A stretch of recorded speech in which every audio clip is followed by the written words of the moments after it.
Hey guys, it's Auntie. Listen, I debated on like whether or not even say anything. I haven't really said much, because I have so much to say. It's sometimes it's difficult in times like these to you have to be careful about what you say. And so I want to be careful about what I say, but I want to say it because I'm annoyed at what I'm seeing. So, let me make something clear. And I'm going to try to keep my cool. I don't argue. I'm not like an arguer. You won't really catch me in arguments. I like to have discussions. Um, I like to have discussions, intelligent discussions. And I just had this. It was not a discussion with somebody who I don't know. Who it Auntie was about to slip right into that old man real quick, so I had to remove myself. So I'm trying to focus and still kind of, bring it down and let the fruits of the spirit take over. But she used up all my fruits of the spirit, y'all. I ain't got like 2% left. In the midst of all that is happening right now, there's a lot of opinions flying around. There's a lot of feelings. People are feeling a lot. White people, black people, Mexican, Chinese, Asian people. I mean, every people under the sun right now are feeling something, whether they're for it or against it. If you're for it, you are probably vehemently for it. I don't think I said that word right, but I'm seeing it in my head. I've actually never really known how to say that word. So if y'all know what I'm talking about, just don't be annoying. Just know what I'm talking about. If you don't, then it's okay. But you are either, we'll say adamantly, you're adamantly for it. You're for it. There's no question about it, or you're against it. And if you're against it, it could be for a couple reasons. But when I say it's such a broad topic. There's so much happening right now. It could be for or against police brutality. It could be for or against the Floyd case specifically. It could be for or against the riots, for or against police reforms, for or against Trump, for or against political or prison, or there's just so much that's all happening right now. There's a lot of opinions just everywhere. Everybody has an opinion, and everyone's entitled to an opinion. This is what I had to learn, and what I think is missing, and I'm not really understanding why. I know a lot of people of color, and I know a lot of people that don't got any color. And one thing I'm seeing across the board is a lack of education, a lack of knowledge. So when it comes to black people, the black community in general, I have come across really two groups. And it's the people that I want to educate you on what is happening and why we're upset, and the group that says, I'm tired of having to be the spokesperson for black people. I'm not going to educate you on why I'm upset. It's not my responsibility to. I think I fall more toward the former.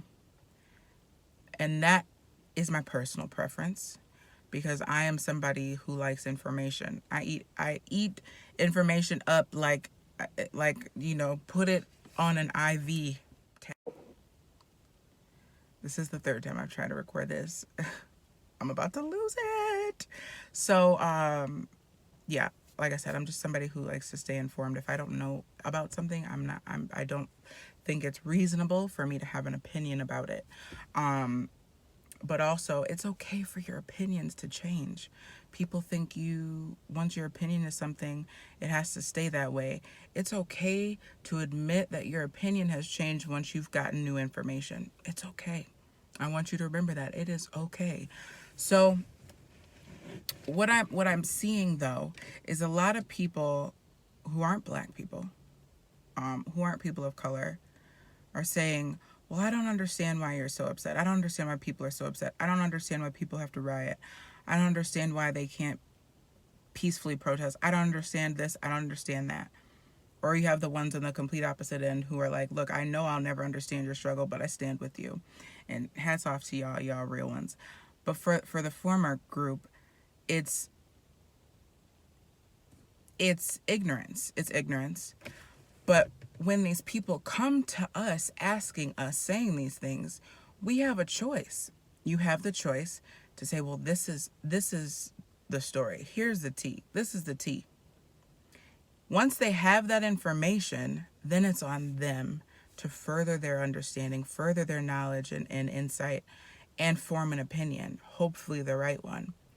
But you can't get upset at somebody for genuinely not knowing. For genuinely not knowing. Now, once someone is educated, once you've given them, they have the tools at their disposal, you've given them the resources, and they choose not to further their understanding, that's on them, and they are responsible. But I couldn't get mad at my child for not knowing how to use the potty if I've never potty trained them. That doesn't make sense, right? I wouldn't get mad at my child for not understanding physics when he's never done day one biology. He doesn't have the basis for that. And most people who aren't people of color, most white people, they grew up around only white people. Not all, but most grew up around only white people. In our school systems, African American history isn't really, there's not an emphasis placed on it. We have American history, we have world history, and then maybe at some schools they may have the option to take elective classes that will maybe teach them a little bit about history, about people of color. But the traditional American history and world history, it's all America, the white guys in the curly hats or the curly wigs, and then European history. There isn't much black history. If you get any black history, it's during the month of February, and February is 28 days. So out of the 18 years that you're in school, well, I guess 16 years that you're in school, 15, whatever, you get 1 month a year to learn about it, versus the 9 months that you're in school. You see what I'm saying? It doesn't add up, and it doesn't make for an environment or an opportunity really for somebody to even be exposed to the idea that there is something wrong. Now, once you're an adult, you'll be in life and you will probably encounter something that'll tell you or show you, oh, that can't seem right. But I said all that to say, black people, black women, black men, whoever, people of color, especially right now, if someone asks you what the problem is, why you're upset, or they tell you they don't understand, it is a prime opportunity right now to educate them and tell them why you're upset. Tell them what you want. If you don't know what you want and why you're upset, then you need to have a seat first and you need to get your facts together. Because what are you doing to help the cause then? You're just angry, baselessly.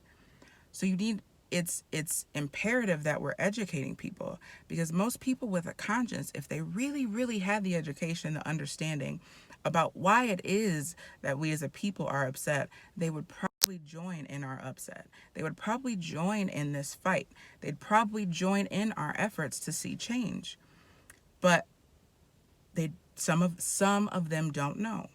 I can't stress this enough. I'm saying some, not all. Some. I have my personal opinions about a lot of things. Some, I'm not going to share them. I don't have time to share them. And if I did, I would probably get a whole bunch of phone calls. Y'all would be upset with me. But my personal opinions aside, what is important is that people understand. What is important is that people are educated and they have the resources and the knowledge they need to help us make a difference. We are not the majority in government, in politics, in the police force, in the military. We aren't the majority. So we need those people who are the majority to be able to speak for us in an informed way. And they can't do that if they aren't informed. So that's why it's our responsibility to inform them and keep informing them until they get it. And once they get it, get other people who aren't informed and inform them. And then inform other people and then inform other people while you still remaining informed. Keep yourself updated, because yes, the people who aren't really for police reform, or don't think that police brutality is an issue, and typically their argument is, well, what about the black people killing black people, or what about the millions of black babies that are aborted every year? While that's a separate topic that I'm not going to address, the issue is anything that any action, that malicious action that you take against someone based on race is a problem, especially when you're somebody in power over that person. That's an abuse of power. And so that's what the issue is. Racism, I'm sorry, racism itself will never be cured. It's a state of mind. Systemic racism can be. The systematic oppression of a group of people can be changed. But the state of the thought process of racism, I can't make you not be a racist, but I can make it illegal for you to act on your racist tendencies. And so that's what we're fighting about. Please understand that never in your lifetime will you see the idea of racism leave this earth, because it won't. It won't. Our hope is that we see the effects of it criminalized. So educate your friends, educate your family, white or black, but especially the ones that aren't in the minority. Educate them. Let them know why we're upset. Let them know what you're fighting for. Let them know your opinions, but tell them to educate themselves as well after your conversation. Stay informed, and please, please, please stay safe, you guys. I can't stress it enough, and I know, you can only do that to a certain extent. Trust me, but you please stay safe and stay healthy, mentally, emotionally. This is heavy stuff that everybody's dealing with right now who is in this fight, who is on the front lines in the thick of this. This is emotionally and mentally draining. I've watched people literally just break down because of this hideous monster that's staring them in the face. So take care of yourselves, and just keep on keeping on, keep fighting. But listen, Auntie loves you, okay? And we fighting together.